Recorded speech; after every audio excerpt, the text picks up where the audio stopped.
عسلامة. هيا نطيبوا مع بعضنا نواصر بالدجاج. قبل ما نبداو ما تنسيوش باش تعملوا ابوني للباج وجيم وبارتاج، تستدعوا اصحابكم وتحطوا برشا برشا برشا قلوب.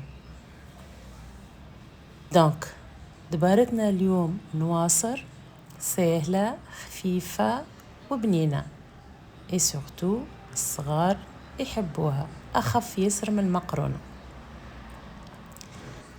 هيا نبداو.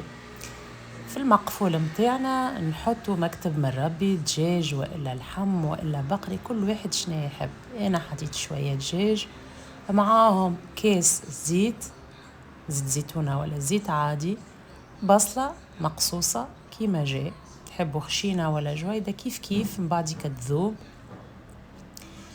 نقليو البصل والدجاج متاعنا بالكدا، من بعديك نزيدو الطماطم، نحركو ونحطو الفاحة متاعنا، ثوم، فلفل أكحل، مغرفة تبل وكروية، مغرفة ملح، ديما الملح حسب الذوق، كل واحد كيفاش. أنا مثلا نطيب ناقص ملح. مغرفة كركم، ومغرفة فلفل زينة. فما اللي يحطوا حار فلفل الأحمر بابريكا، فما اللي يحبوا حار، وفما اللي جوست للون يبدأ حلو، جوست باش يعطي لون غامق للصوص متاعنا. نزيدوا الحامص والخضرة اللي نحبوا عليها. أنا حطيت بطاطا وبصل.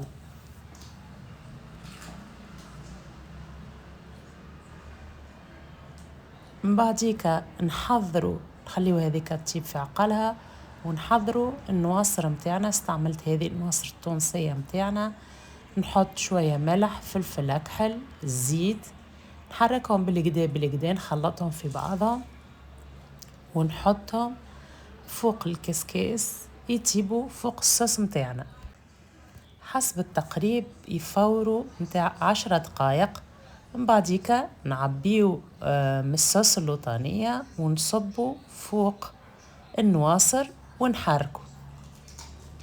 هنا ما نجمش نحرك بالكدا خاطرني نصور شادة التليفون باليد الاخرى، دونك حطيته حركت. نعاودوا العملية هذه مرتين ولا 3، سا ديبون كان دياري وإلا هذيك متاع الحانوت. فوالا اون فوا حضرت نحطوا النواصر متاعنا ونقدموها كيما نحبوا.